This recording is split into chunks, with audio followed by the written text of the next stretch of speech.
Assalamualaikum warahmatullahi wabarakatuh.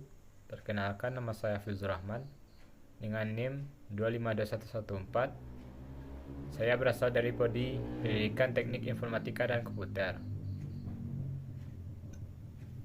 Untuk video kali ini ditujukan untuk menyelesaikan ujian tingkat semester dalam mata kuliah Jaringan Nirkabel. Baiklah, dalam pembahasan kali ini kita akan membahas 5 topik. Yang pertama yaitu konsep umum jaringan nirkabel. Yang kedua yaitu perangkat keras jaringan nirkabel. Yang ketiga yaitu konsep umum WPAN. Yang keempat yaitu konsep umum WLAN. Yang kelima yaitu jenis keamanan WLAN.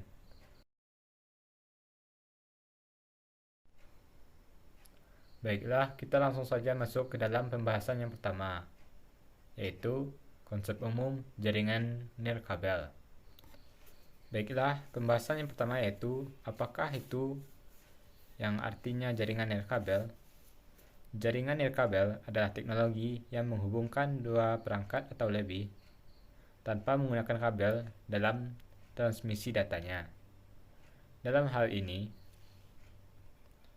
jaringan nirkabel menggunakan gelombang elektromagnetik seperti mikro, radio, dan infrared untuk proses pengiriman data antar perangkat.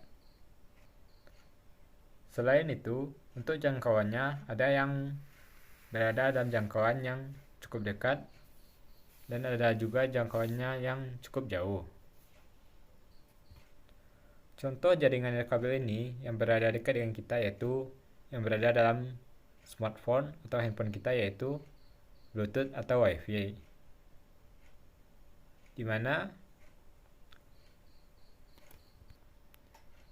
jika dibandingkan dengan komputer akan lebih efisien dalam penggunaannya yang menggunakan tanpa kabel yaitu nirkabel ini. Baiklah, selanjutnya kita masuk ke dalam jenis-jenis jaringan nirkabel berdasarkan jangkauannya. Yang pertama yaitu ada WLAN, yang kepanjangannya yaitu Wireless Local Area Network, yang dimana WLAN dapat memungkinkan kita berhubungan antar dua perangkat untuk saling berbagi informasi dan data, di mana WLAN menyediakan koneksi melalui access point dengan SSID untuk jaringan internet yang lebih luas. Pada WLAN ini memiliki jangkauan tempat yang lebih kecil, seperti perkantoran, sekolah, perpustakaan, dan lain sebagainya. Baiklah, kita lanjut jenis yang kedua, yaitu WMAN atau Wireless Metropolitan Area Network. Pada WMAN ini dapat menghubungkan perangkat di beberapa titik di wilayah metropolitan, di mana dapat menjangkau satu kota sekaligus. Contohnya, pada gedung A dapat terhubung dengan gedung B, yang dimana gedung-gedung tersebut berada dalam satu wilayah atau satu metropolitan. Yang selanjutnya yaitu WWAN, yang kepanjangannya yaitu Wireless Wide Area Network, yang dimana WWAN jangkauannya sangat luas, bahkan hingga satu negara. Karena WMAN ini menggunakan sebuah satelit, yang dimana contohnya yaitu seperti 2G, 3G, dan 4G, dan bahkan sekarang ada yang namanya itu 5G. Baiklah, jenis yang selanjutnya yaitu WPAN, yang dimana kepanjangannya yaitu Wireless Personal Area Network. Pada WPAN ini, jangkauannya lebih atau yang paling kecil dalam jaringan nirkabel, Adapun jarak yang dapat dijangkaunya yaitu di mana dapat menjangkau sampai 10 meter. Contohnya yaitu seperti laptop dan smartphone yang dihubungkan dengan menggunakan Bluetooth ataupun sebaliknya. Selanjutnya kita masuk ke dalam fungsi jaringan nirkabel, yang dimana fungsinya itu sebagai jembatan penghubung antar dua perangkat atau lebih, yang dimana sebagai jembatan yang dapat menukarkan data atau sebuah informasi, yang dimana pada jaringan nirkabel ini tentu saja dapat menggunakan tanpa kabel, yang dapat lebih efisien dan lebih hemat dalam pembiayaannya. Selanjutnya yaitu kita masuk ke dalam manfaat dari jaringan nirkabel ini, yaitu yang pertama yaitu praktis, yang artinya dimana kita jika menggunakan jaringan nirkabel ini tidak perlu berada pada suatu tempat tertentu. Kita dapat mengaksesnya dari berbagai tempat selama tempat tersebut dapat dijangkau oleh jaringan nirkabel. Dan pada jaringan nirkabel ini kita dapat memperluasnya dengan lebih mudah, di mana pengguna dapat memperluas jaringannya dengan peralatan yang sudah ada, seperti router, switch, ataupun yang lainnya, yang dimana pada jaringan kabel memerlukan kabel tambahan untuk menambah jangkauan dari jaringan tersebut. Pada segi keamanannya, jaringan kabel ini memiliki keamanan yang sangat kuat. Setelah kita membahas manfaatnya, kita akan membahas yaitu kelebihan dari jaringan nirkabel. Kelebihan dari jaringan nirkabel ini yaitu kita dapat mudah dalam mengembangkan jaringan nirkabel ini. Tidak memerlukan peralatan yang mahal seperti kabel. Dapat menjangkau daerah-daerah terkecil, mudah dalam melakukan maintenance, kecepatannya juga stabil, walaupun tanpa menggunakan kabel. Walaupun memiliki kelebihan seperti itu, jaringan nirkabel ini memiliki beberapa kekurangan. Contohnya yaitu biaya pengembangan awalnya lebih mahal, walaupun lebih mudah dilakukan. Dalam jaringan nirkabel ini, cuaca sangatlah berpengaruh dalam jaringannya. Contohnya yaitu jika terjadi hujan ataupun petir, jaringan ini akan terganggu. Dan pada keamanannya pada saat ini, keamanan jaringan nirkabel masih belum sekuat pada jaringan menggunakan kabel. Baiklah, sekian dari konsep umum jaringan nirkabel. Jadi, jaringan nirkabel ini dapat mudah kita gunakan, tetapi kita harus berhati-hati dalam menggunakannya. Sebelum ditutup pada pembahasan yang pertama, ada tambahan pada pembahasan yang pertama yaitu komponen dasar pada jaringan nirkabel. Yaitu yang pertama yaitu pengiriman dan penerimaan sinyal, yang dimana terdapat dua yaitu antena dan transmitter.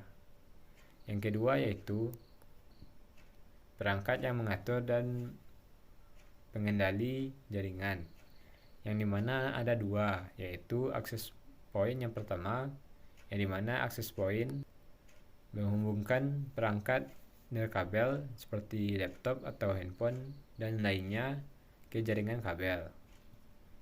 Dan selanjutnya yaitu router, di mana router ini mengelola perangkat yang terhubung kepada jaringan dan mengatur lalu lintas jaringan data.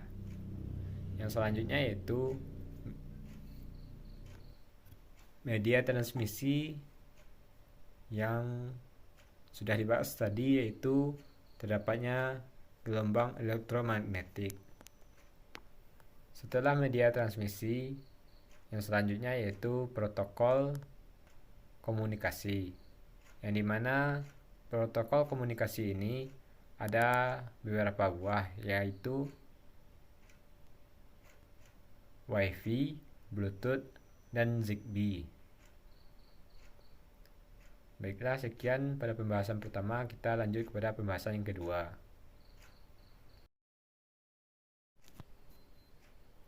Baiklah, kita membahas pembahasan yang kedua, yaitu perangkat keras yang ada pada jaringan nirkabel, atau kita sebut dengan hardware, ataupun dapat kita sebut juga dengan komponen fisik yang ada pada jaringan nirkabel. Pada hardware atau perangkat keras ini, yang pertama kita akan bahas yaitu yang pertama access point. Access point adalah jaringan yang menciptakan jaringan area local network, atau kita sebut juga dengan WLAN atau WLAN, yang biasanya dalam satu bangunan atau satu kampus. Access point ini terhubung ke jaringan kabel atau disebut juga dengan Ethernet dan memancarkan sinyal Wi-Fi, dan dapat juga memperluas jaringan kabel. Setelah access point ini, kita akan bahas yaitu yang namanya modem. Pada modem ini adalah perangkat yang mengubah sinyal digital dari komputer menjadi sinyal analog yang dapat dikirim melalui kabel atau saluran telepon dan sebaliknya. Modem seringkali diintegrasikan dengan router dalam satu perangkat yang disebut dengan modem router. Selanjutnya yaitu yang ketiga kita akan bahas yaitu yang namanya router, di mana router ini adalah perangkat yang menghubungkan jaringan lokal ke internet dan mengarahkan lalu lintas data antar perangkat di jaringan. Router ini memiliki antena yang digunakan untuk menyebarkan atau mengirim dan menerima sinyal Wi-Fi yang memungkinkan kita untuk terhubung dengan jaringan tersebut menggunakan laptop ataupun smartphone. Selanjutnya kita akan bahas yaitu repeater atau extender nirkabel. Extender ini adalah perangkat yang memperluas jaringan Wi-Fi dengan menerima sinyal yang ada dan memancarkannya kembali. Yang gunanya extender ini, jika Wi-Fi tersebut memiliki jangkauan yang rendah, maka extender dapat memperluas jangkauan dari jaringan tersebut. Selanjutnya kita akan bahas yang namanya yaitu antena, yang dimana antena ini digunakan untuk meningkatkan dan memperluas jaringan Wi-Fi. Antena ini dapat terbagi dua, yang dimana dapat bersifat internal yang terdapat di dalam perangkat dan eksternal yang berada di luar perangkat.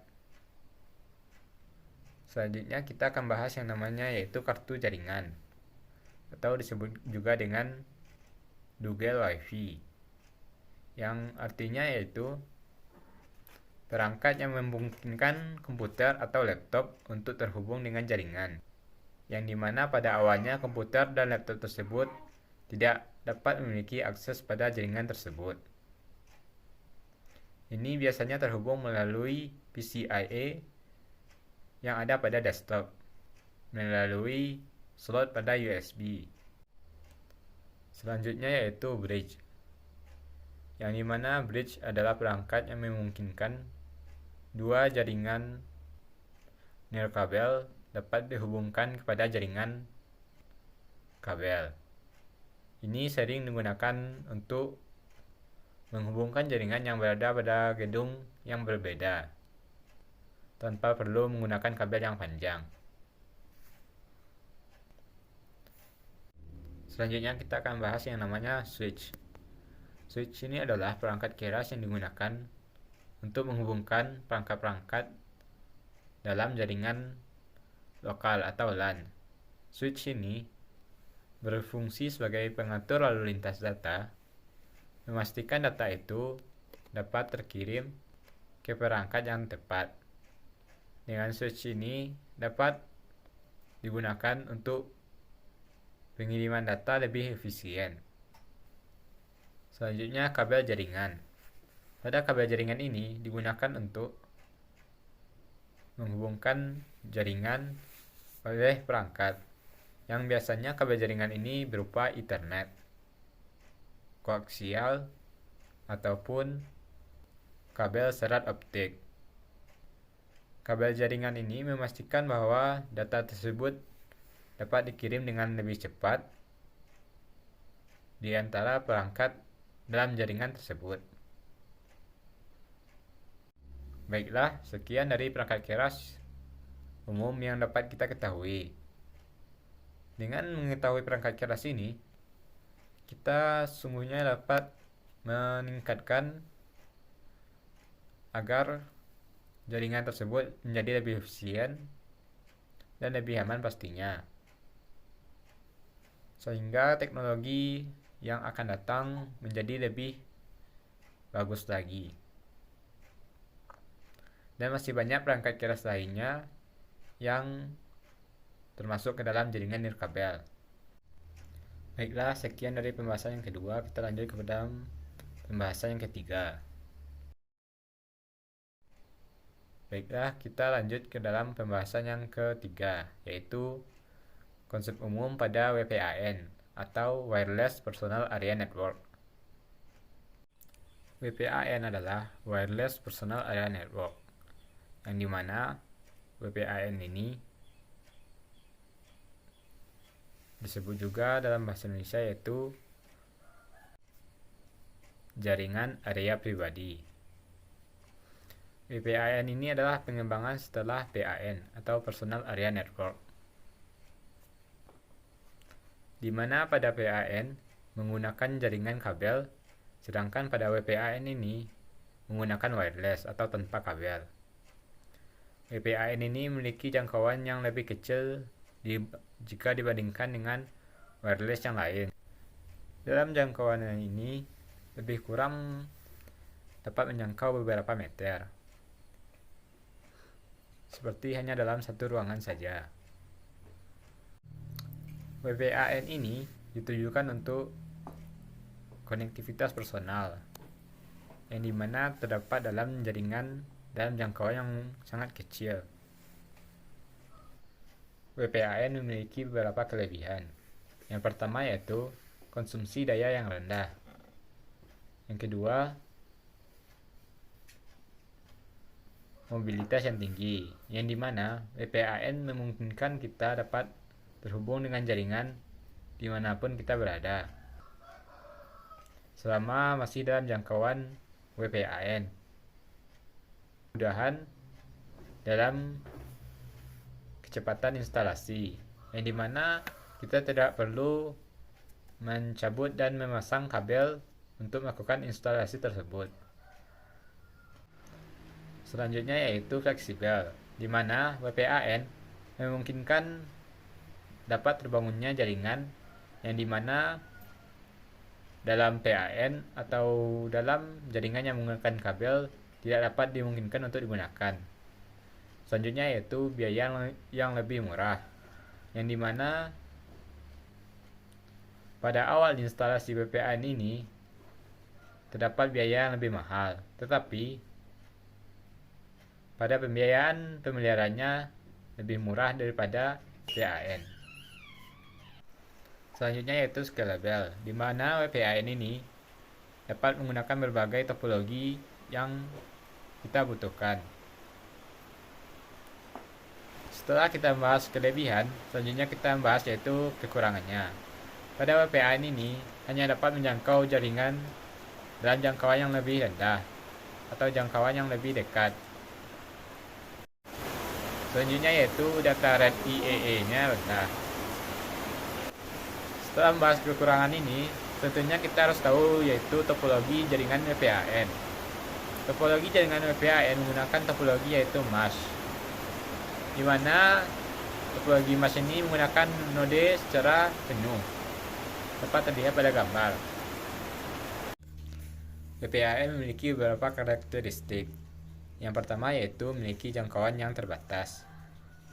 Contohnya pada Bluetooth dan ultra wideband, yang dimana jangkauannya berada pada 10 meter.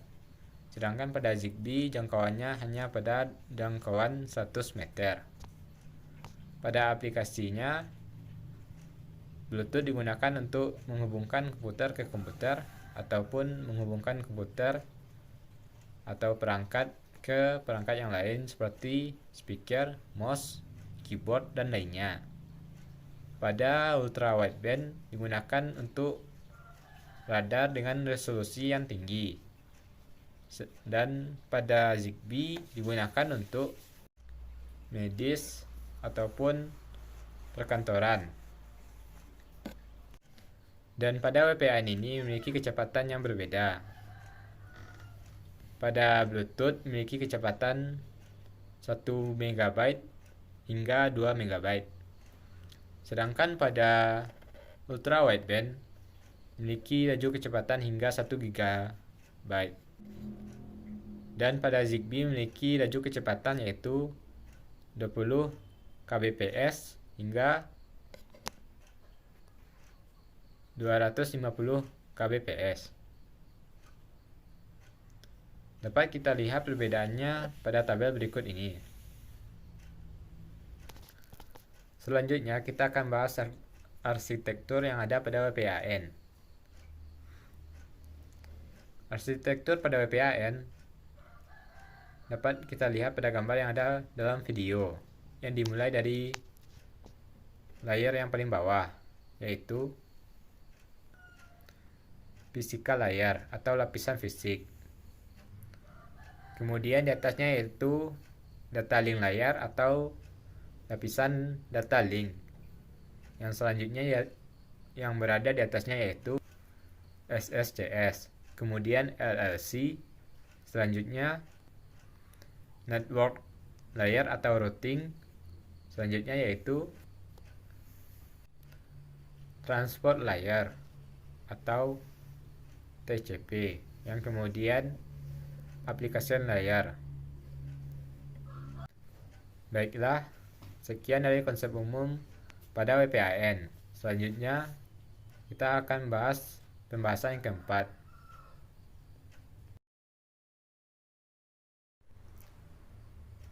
Selanjutnya yaitu pembahasan yang keempat, yaitu kita akan bahas yaitu konsep umum dalam WLAN atau Wireless Local Area Network.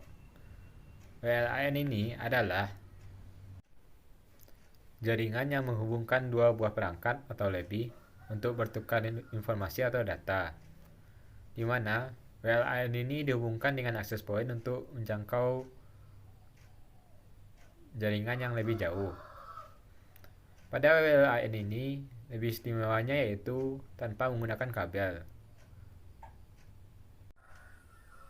Pada WLAN ini untuk mengirim data atau menyalurkan data menggunakan yang namanya yaitu gelombang radio. Wireless LAN atau WLAN ini disebut juga dengan wireless fidelity atau kita singkat dengan Wi-Fi. Secara umum, fungsi dari WLAN ini yaitu ada dua, di mana WLAN ini dapat menghubungkan perangkat tanpa menggunakan kabel. Yang selanjutnya yaitu WLAN ini dapat mentransmisikan data atau menyalurkan data, atau kita sebut juga dengan mengirim dan menerima data. Setelah itu kita akan mempelajari yang namanya komponen dari WLAN ini. Yang pertama yaitu access point, yang merupakan sebagai pusat koneksi pengguna ke penyedia layanan provider. Selanjutnya yaitu desktop atau handphone, yang dimana desktop atau handphone ini digunakan untuk pengguna untuk terhubung ke dalam jaringan tersebut, dimana pada handphone sudah terdapat perangkat yang dapat terhubung ke dalam jaringan tersebut, sedangkan pada desktop memerlukan pemasangan yang namanya yaitu wireless adapter. Selanjutnya kita akan bahas yang namanya yaitu WLAN interface, yang dimana kegunaannya untuk dipasangkan ke PC, sehingga PC tersebut dapat terhubung ke dalam jaringan. Selanjutnya komponen yang terakhir yaitu antena, yang dimana kegunaannya untuk meningkatkan jaringan yang dalam penggunaannya yaitu bersifat opsional, dapat digunakan ataupun Anda tidak perlu menggunakannya. Dan antena ini dapat juga dibuat dengan sendiri, serta penempatan antenanya ini dapat disesuaikan sesuai keinginan Anda. Selanjutnya yaitu kelebihan dari WLAN ini. Yang pertama yaitu mobilitas yang tinggi, di mana kita sebagai pengguna dapat mengakses WLAN ini dimanapun berada dan kapanpun, selama WLAN ini berada dalam kawasan kita. Selanjutnya yaitu kemudahan dan kecepatan dalam instalasi, yang dimana dalam pemasangan WLAN ini tidak memerlukan adanya kabel dan tidak memerlukan tempat yang untuk meletakkan kabel tersebut. Selanjutnya sangat fleksibel, di mana dapat membangun jaringan WLAN ini dimanapun tempatnya tanpa memerlukan kabel. Selanjutnya biaya yang lebih murah, di mana dalam instalasi awalnya biaya pemasangan WLAN ini cukup mahal, dan tetapi dalam perawatannya WLAN ini lebih murah daripada LAN, sehingga biaya kepemilikan WLAN ini lebih murah. Selanjutnya scalable, yaitu di mana dapat digunakan dalam berbagai macam topologi jaringan komputer. Selanjutnya kita akan membahas yaitu kekurangan dari WLAN. Yang pertama yaitu segi keamanannya, di mana kerahasiaan dan keamanan data kurang terjamin. Yang kedua yaitu biaya peralatan cukup mahal, lalu delay-nya atau penundaan yang besar. Yang selanjutnya yaitu dalam WLAN ini memiliki kekurangan adanya akan terhalangi jaringan, yang disebut juga dengan propagasi radio. Selanjutnya kekurangannya yaitu kapasitas jaringan memiliki keterbatasan, yang dimana pita frekuensi tidak dapat diperbesar. Seperti yang dibahas tadi, contoh yang dapat kita ketahui yang sering kita kenal yaitu dari WLAN ini adalah WiFi atau Wi-Fi, yang dimana dapat kita temukan mungkin di sekolah, di taman, ataupun di rumah masing-masing. Baiklah, sekian dari pembahasan yang keempat dari konsep umum WLAN. Selanjutnya kita masuk ke dalam pembahasan yang kelima.